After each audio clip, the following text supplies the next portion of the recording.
अस्सलाम वालेकुम एवरीवन। आज की इस वीडियो में आप सबको जो है वेलकम। आज हम बात करेंगे KC 100 इंडेक्स की परफॉर्मेंस के बारे में कि मार्केट की परफॉर्मेंस कैसी रही, ने कैसा परफॉर्म किया और आगे चल के मार्केट क्या लगती है, किन टेक्निकल लेवल्स के ऊपर मार्केट के अंदर पोटेंशियल बाउंस बैक देखा जा सकता है या फिर रेजिस्टेंस देखी जा सकती है। तो इस वीडियो को पूरा ज़रूर देखिएगा। और अगर आप हमारे चैनल पे न्यू हैं तो इस चैनल को सब्सक्राइब करें, बेल आइकन को दबाना मत भूलिएगा, जिससे आपको हमारी लेटेस्ट अपडेट मिल सकेंगे। तो चलिए स्टार्ट करते हैं मार्केट के रिव्यू को। जैसे कि आज हमने देखा कि मार्केट के अंदर मंदी का रुझान था, मार्केट ने एक्सट्रीमली जो है वो स्विंग्स लिए हैं। से फॉर एग्जांपल कि मार्केट अपने ओपनिंग बेल के बाद जो है मार्केट ने सस्टेनेबिलिटी दिखाई। अगर यहाँ पे देखा जाए जो कि 1 डे का चार्ट है, तो अगर यहाँ देखा जाए तो मार्केट ने यहाँ पे समवेयर अराउंड ऑलमोस्ट 10 बजे के आसपास जो है मार्केट ने 97,500 के लेवल पे खड़ा था, जिसके बाद मार्केट ने एकदम से स्पाइक लिया। और स्पाइक लेने के बाद मार्केट ने अपना हाई टच किया 99,819। ऑलमोस्ट ऑलमोस्ट 180 पॉइंट्स जो हैं मार्केट के, ऑलमोस्ट 180 पॉइंट्स रह गए कि हिस्टोरिकल नंबर टच हो जाता 1 लाख का, वो नहीं हो पाया। लेकिन मार्केट ने अपना हाई बना दिया। अगर इसके बाद बात की जाए लो की, तो मार्केट ने आज का जो लो बनाया वो बनाया 94,180। अगर इन दोनों का गैप लिया जाए, मीन्स कि इन दोनों का डिफरेंस जो है वो है तकरीबन 5,639 पॉइंट्स। मीन्स कि आज जो मार्केट ने मूवमेंट दी है वो 5,639 पॉइंट्स की movement up and down side के ऊपर मार्केट ने दी है। और मार्केट की क्लोजिंग देखी जाए तो मार्केट 3,505 पॉइंट से डाउन है। In a single day market drop by 3.57%। और इंडेक्स आके खड़ा हो गया है 94,574। अगर आप हमारी वीडियोस देख रहे हैं तो पिछले तकरीबन कोई 3 से 4 दिन से ऑलमोस्ट हम आपको यही सजेस्ट कर रहे थे, बेस्ड ऑन टेक्निकल ग्राउंड्स के मार्केट के अंदर जो है वो अपसाइड सेलिंग काफी ज्यादा आ रही है, जिसकी वजह से मार्केट के अंदर पोटेंशियल चांसेस हैं कि मार्केट नीचे की तरफ मूव हो सकती है। और उसके साथ साथ एक और एलिमेंट जो कि ऐड किया था लास्ट वीडियो में, उसमें ये था कि जो PTI की कॉल थी, फाइनल कॉल, उसके उसको रेफर करते हुए हमने बताया था कि मार्केट ट्रिगर ढूंढ रही है अपनी करेक्शन वेव को कंप्लीट करने के लिए।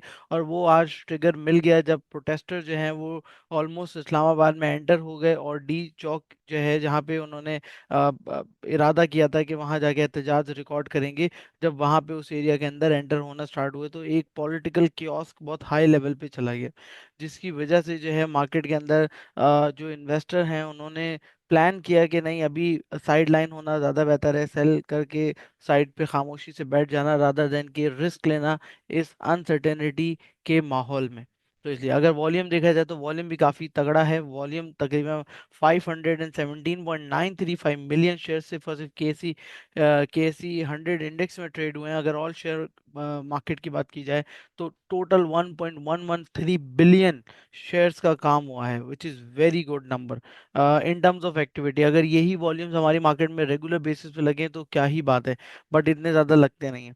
बट अभी कुछ टाइम से मार्केट के अंदर जो है काफ़ी ज़्यादा जो है ये एक्टिविटी चल रही है। अगर टॉप परफॉर्मर्स की बात की जाए जिसमें top active stocks in terms of volumes, उसमें कैल, BOP, Hascol, FFL, SSGC, TBL, Pace, WTL, Synergy and Waves app appliances. तो ये वो स्टॉक्स हैं जिन्होंने मार्केट के अंदर जो है वो वॉल्यूमेट्रिक ग्रोथ की है। अब देखते हैं मार्केट में किन कंपनीज ने पॉइंट्स ऐड किए थे और किन कंपनीज ने पॉइंट निकाले थे। तो KC 100 इंडेक्स के ऊपर जाते हैं और यहाँ पे सेट करते हैं 100 कंपनीज जो कि हमारे KC 100 इंडेक्स ही हैं, और यहाँ पे आके हम सॉर्टिंग कर देते हैं। तो सबसे ज़्यादा पॉइंट्स निकाले हैं वो निकाले हैं MEBL ने, FFC ने, OGDC, PPL, HUBC, मारी, लक, एंग्रो। अच्छा, इसके ऊपर जो है वो रिसेंटली एक डेवलपमेंट हुई थी MEBL के अंदर। बेसिकली जो इस्लामिक बैंकिंग इंस्टीट्यूशन है उनके ऊपर जो है मिनिमम डिपॉजिट रेट जो है वो एप्लीकेबल हुआ है, जिसकी वजह से इसके ऊपर एक नेगेटिव इम्पैक्ट जो है वो देखने को मिला है। स्टेट बैंक ने ये चीज़ डिसाइड की है। तो इस वजह से इसके अंदर काफ़ी ज़्यादा हमें जो है वो मंदी देखने को मिली। तकरीबन स्टैंड लोन बेसिस पे आउट ऑफ 3,500 पॉइंट्स, 384 पॉइंट्स तो सिर्फ MEBL ने निकाले। इसके बाद FFC है, OGDC है, PPL है, HUBC, मारी, इन तमाम कंपनीज ने भी पॉइंट्स निकाले हैं। अगर ऐड किसने ऐड किया है तो HBL ने ऐड किया है। HMB ने ऐड किया है, बैंक अल हबीब ने ऐड किया है, बैंक अल फलाह ने ऐड किया है। ये बैंकिंग सेक्टर बड़ा आउट परफॉर्म कर गया। MEBL और जो आपके FBL हैं उनके ऊपर इम्पैक्ट जो है वो सिर्फ और सिर्फ शरिया कंप्लाइंट की वजह से, क्योंकि इस्लामिक बैंकिंग इंस्टीट्यूशन है उस वजह से उनके ऊपर इम्पैक्ट देखने को मिला।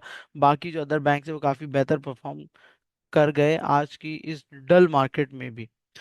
अब आते हैं टेक्निकल ग्राउंड पे। टेक्निकल ग्राउंड पे क्या लग रही है मार्केट, तो जैसे कि हम अगर लास्ट वीडियो को रेफर करें तो लास्ट वीडियो के अंदर क्लियरली इस चीज़ को इंडिकेट किया गया था कि ये जो कैंडल्स बन रही हैं, इन कैंडल्स के जो हाई एंड लोज हैं ये बहुत इंपॉर्टेंट रोल प्ले कर सकते हैं राइट नाउ मार्केट की एनालिसिस के लिए, मार्केट के अंदर पोजीशन होल्ड करने के लिए या फिर न्यू पोजीशन लेने के लिए।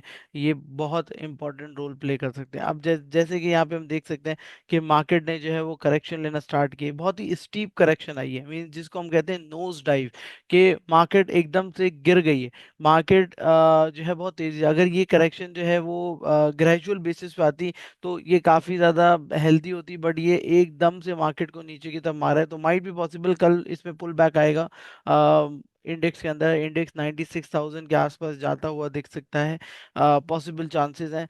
बट ये करेक्शन है, अगर इस करेक्शन को देखा जाए तो वॉल्यूम्स रिलेटिवली अगर देखे जाए तो वॉल्यूम्स कम है, बट वॉल्यूम्स काफी अच्छे हैं। Big bearish candle with high volume, मतलब माल यहाँ पे टिका के बेचा गया है, निकाला है। अच्छा, फिबोनाची का डेटा आ जाता है तो उसके ऊपर ज्यादा क्लैरिटी आ जाएगी कि नेट बायर और नेट सेलर कौन है। अब आते हैं जरा इसको मूविंग एवरेज की बेसिस पे देखें तो जो 5 डेज की मूविंग एवरेज थी वो थी 96,665। मार्केट ने उसको ब्रीच कर दिया। अब उसके बाद अगर मार्केट नीचे आती है तो मार्केट की जो इमीडिएट सपोर्ट बनती है सेकंड, जो कि 20 डेज की मूविंग एवरेज है, जिसको मार्केट ने लास्ट टाइम जो क्रॉस ओवर दिया था, या अगर हम बोलें कि मार्केट ने उसको टच किया था, तो ऑलमोस्ट वो 29 अगस्त था। अभी चल रहा है 26 नवंबर।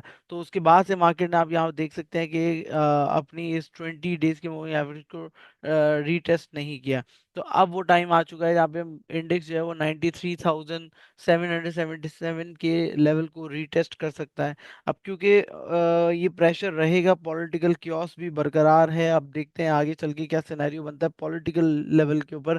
तो उस बेसिस के ऊपर अगर देखा जाए तो मार्केट के अंदर एक शॉर्ट पुल बैक आ सकता है कल, जिसके अंदर अगर आपने कुछ आइटम्स के अंदर अगर एंट्री ली हो नीचे के लेवल पे, तो उसको आप immediate sell on strength strategy के अकॉर्डिंगली आप उसको निकाल सकते हैं, रादर देन होल्ड करने की कि मार्केट वहां से बाउंस बैक कर सके। रिस्क लेना अभी जो है वो फायदे में नहीं रहेगा, बिकॉज कि अगर मार्केट ऊपर निकलती है तो 96,600 का जो लेवल है मूविंग एवरेज का, वो मार्केट के लिए एज अ रेजिस्टेंस का रोल प्ले करेगा। तो इसलिए कोशिश यही होनी चाहिए कि सेल ऑन स्ट्रेंथ की बेसिस के ऊपर, जैसे जैसे आपको मौका मिल रहा है, मार्केट ऊपर जा रही है, तो आप अपनी पोजीशंस को लिक्विडेट कर सकते हैं। That is our opinion. उसके बाद नीचे की तरफ अगर आए तो 93,700। अब यहाँ पे एक चीज जो कि इम्पोर्टेंट है, फिब रेशो, कि फिब रेशो अगर हम अप्लाई करके देखें कि फिब रेशो की बेसिस के ऊपर क्या लेवल निकल कर आ रहा है, जिसकी बेसिस के ऊपर हम ये बात कह सकते हैं कि अगर मार्केट फिब के अकॉर्डिंग करेक्शन लेती है तो मार्केट यहाँ तक जा सकती है।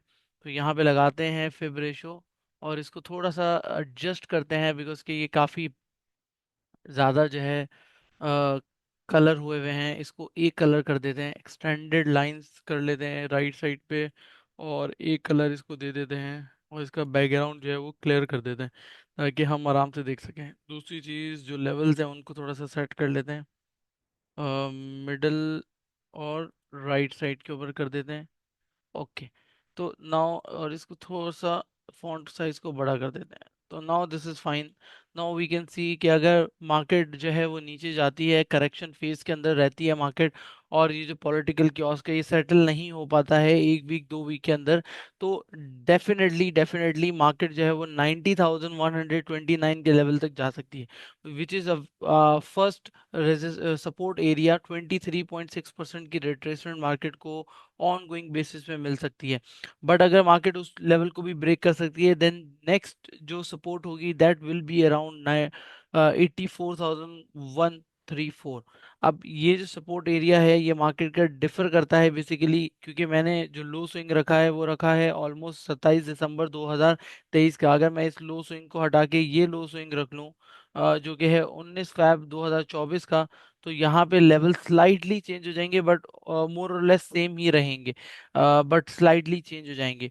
तो अगर यहाँ पे भी देखा जाए तो ये भी 90,231 और 38.2% की रिट्रेसमेंट मार्केट को ड्रॉप करवाएगी 84,299 के लेवल पे। बहुत ही क्लियर पिक्चर है, बहुत ही क्लियर नंबर्स हैं, की सपोर्ट एरियाज हैं कि जहाँ पे मार्केट जो है प्रीवियसली सपोर्ट रेजिस्टेंस लेकर आ चुकी है। अब इसके अलावा अगर यहाँ पे आरएसआई की बात की जाए तो आरएसआई आप यहाँ पे देख सकते हैं, पिछली 3 वीडियो से हम कंसिस्टेंटली आपको बता रहे थे कि आरएसआई जो है वो ओवरबॉट जोन में है।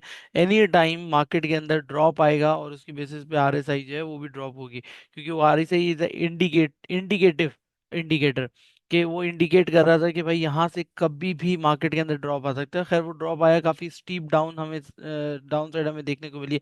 एक शॉर्ट टर्म पुल बैक आएगा आरएसआई के अंदर, कि आरएसआई वापस से 70 है उससे थोड़ा सा ऊपर जाएगी, देन अगेन कंसिस्टेंटली मार्केट जो है वो अपनी करेक्शन फेज को कंप्लीट करेगी। तो इसलिए सेल ऑन स्ट्रेंथ की स्ट्रैटेजी जो है वो काफ़ी वाइबल रहेगी एज कंपेयर कि आप जो है वो अभी स्विंग ट्रेड पे जाएं, लॉन्ग ट्रेड पे या होल्डिंग के ऊपर जाएं। इसको अगर 1 आवर चार्ट के ऊपर देखा जाए तो काफ़ी पिक्चर क्लियर हो जाएगी आपकी आपको, कि 1 आवर चार्ट के ऊपर हम यहाँ पे देख सकते हैं कि बेयरिश क्रॉस ओवर यहाँ पे ही आ गया था ऑलमोस्ट, जब इंडेक्स जो है वो 98,000 को नीचे की तरफ ब्रेक किया था, तो यहाँ पे ही बेरिश क्रॉस ओवर आ गया था बेस्ड ऑन मूविंग एवरेजेस। और उसके बाद से मार्केट ने काफी तेजी से नीचे की तरफ जो है वो रास्ता तय किया। अब यहाँ पे शॉर्ट टर्म पुल बैक की बात क्यों करें, क्योंकि आरएसआई जो है वो ऑलमोस्ट 26.64 पे खड़ी हुई है आरडी टाइम फ्रेम पे, विच मीन्स कि यहाँ से एक शॉर्ट टर्म पुल बैक जो है वो आ सकता है। वो शॉर्ट टर्म पुल बैक जो है वो मार्केट को एक्सटेंड करके 96,000 तक ले जा सकता है, या 96,700, या फिर 97,000 तक जो है वो एक्सटेंड कर सकता है उस गेंस को।